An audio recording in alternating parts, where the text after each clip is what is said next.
Well, Gillian, you've obviously been doing this for quite a while in the UFC now, so do opportunities like this still feel special though? Pay-per-view, International Fight Week in Vegas, is it still something special for you? I feel like this seems like the most special opportunity I've had yet, to have an opponent like Michelle Waterson, a huge vet in the game, a huge name in the game, and to be in the T-Mobile. I feel like it's all just like a dream come true still to me. Sounds like you have a lot of respect for Michelle and who she is as an athlete. What do you think of her as an opponent? Like I said, she's a vet in the game. You gotta respect her. You gotta know that she's coming in there with her best fight. She's not gonna be making any dumb decisions. She's gonna be bringing, the best her. So it's like I gotta be ready for that Saturday night. Simplicity, I think you say, striker versus grappler. Do you see it as that simple of a breakdown, or do you feel like you were both too well-rounded to consider it that type of matchup? I think you can kind of see it like that a little bit, but for me especially, I don't care if the fight goes to the ground. I'm just looking to do damage. I'm looking to get in there and force her into situations that she's not comfortable in, force her into making bad decisions, and it doesn't matter if it goes to the ground to me. If we're on the feet on the ground, I'm going to be content as long as I'm doing damage. Nice. You get a win here, like you said, on this big platform, this big opportunity. What's important for you? Is it looking up the rankings and like picking specific names to work your way up, or is it just stay busy? Because I feel like you just want to fight as often as possible. For me, names have never been important. It's the numbers next to the names. If I want to be a champ, I have to beat every single one to get there. So it doesn't matter who you put in front of me, I'm taking that fight. Last thing for me, what type of fight do you think we see here? As you said, a veteran, do you think this is going to be a back and forth battle, lengthy, or is this one that you can go out and maybe not look for a submission, but get one? What kind of fight do you see? I do think I will be able to find my submission. I do think I'll be able to get my finish.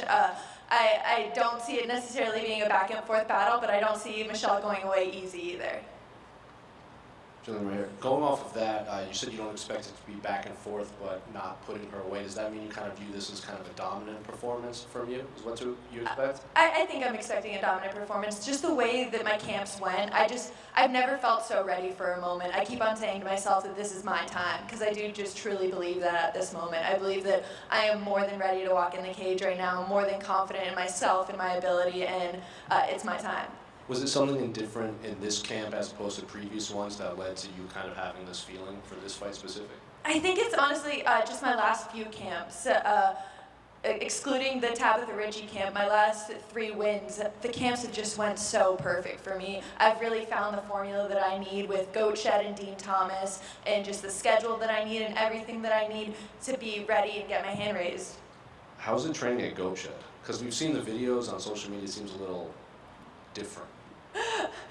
It's definitely a little bit of chaos, but that's what a fight is. You know, you gotta be ready for a fight, and you gotta be ready for all that chaos in the fight. You gotta be ready for the crowd screaming and everything like that, so that's what Goat Shed helps me provide. They got that little bit of chaos.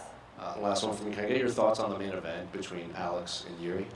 I'm actually super excited for this main event. Yuri, I feel like, is someone who I've counted out on every fight that he's ever had, and he wins. So I'm never counting out Yuri Prochazka, so I'm rooting for him. Gillian, back here. You've had a couple fights now at strawweight. It seems like it's gone very well for you in terms of the cut and everything. Does part of you wish you would have dropped down a little bit sooner, like earlier in your UFC career? I guess not necessarily. It's all a learning process for me. I got signed super young in my career, age-wise and experience-wise. I was only 3 and 2, so I feel like it's just been a learning process for me. I don't regret it. And you fought, I mentioned there at flyweight. Michelle's considered one of the smaller fighters in the division. How much of an advantage do you think that'll be, just because you're obviously very strong, you were competing with flyweights. Michelle's never fought a flyweight. I don't think she would ever fight in that weight class. Well, I guess me fighting at flyweight shows this, that I never take size into consideration. I don't think if somebody's smaller, that necessarily means that they're weaker. They could be better at making decisions, and just that's why they're in the game. That's why she's made it this far. So I feel that with myself a lot, honestly, is I don't feel like I'm necessarily one of the stronger, more athletic girls, but I'm better at making decisions than most of these girls, so it makes me feel strong to them. Just last one for me. What do you think the implications are for a victory, especially a finish? You mentioned Michelle's been in the game for a while. Pretty notable name. It's a pretty big card. I imagine it's got to propel you up the rankings. That's all I'm hoping for, is just keep on going up the rankings, you know? It's like, I feel like 2 or 3 more and I should be standing across from the champion. Gillian right here, straight down the middle. Gillian, I wanted to touch back on working at Team Goat Shed. We know, for example, President Awesome as a promoter and as a personality. I want to know, what is he like as a teammate and as a coach? Because obviously several fighters in UFC trust him and the work that he puts in as a teammate. Oh yeah, President Awesome. He's all over the place. Karate, combat, UFC, wherever it is, he's all over. And he's an amazing person, amazing coach, and I'm blessed to have him at the gym every day. And then you work with Dean Thomas for a long time. We get to hear him a lot on the broadcast. Can you speak a little bit, how close is he to that guy that we hear on TV? Like, is that the kind of advice that he gives to you when he's coaching you at the gym, or do you get a different version? Dean is probably one of the smartest people I know, honestly. Like, just the way he approaches the game. I've went around the country, been to every big gym, I've talked to every coach, and there's nobody who actually treats the sport as MMA like Dean does. So many are approaching it as like boxing and jiu-jitsu and wrestling. He's the first MMA coach that I know, and I'm so lucky. I really feel like it was just like fate that I walked into his gym when I was 16 years old. I was so blessed that we ended up working together. What do you think it is? Obviously, you have respect for the work he puts in, and likewise. But what do you think it is about you guys as personalities? Because he's a very respected mind in the game, but you guys have just kind of had that, that duo working for a long time. What do you think it is about you two that just works for so long?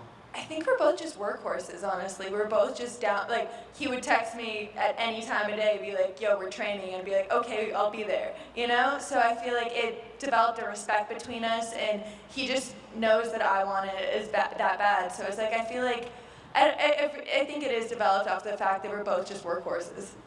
Thank you. Gillian, back here. We know that Michelle has a unique striking style blending in her karate. Do you feel like there's a comparison that you've already had to deal with the same, or is this going to be a new experience to deal with? It'll be a new experience in the cage. This camp, I've had one of my friends, Anna Crutchfield. She's a pro fighter, come out, and she, I feel like, is honestly, I want to say, a better look than Michelle. She's throwing kicks at me, karate style, giving me everything I need for this fight. And what do you think the biggest challenge or obstacle is going to be with dealing with her style? I think the biggest challenge is going to be catching her, honestly. I feel like she's going to play on the outside and throw kicks a lot, and just closing that distance and staying in her face is going to be the hardest part, most challenging part. Thank you.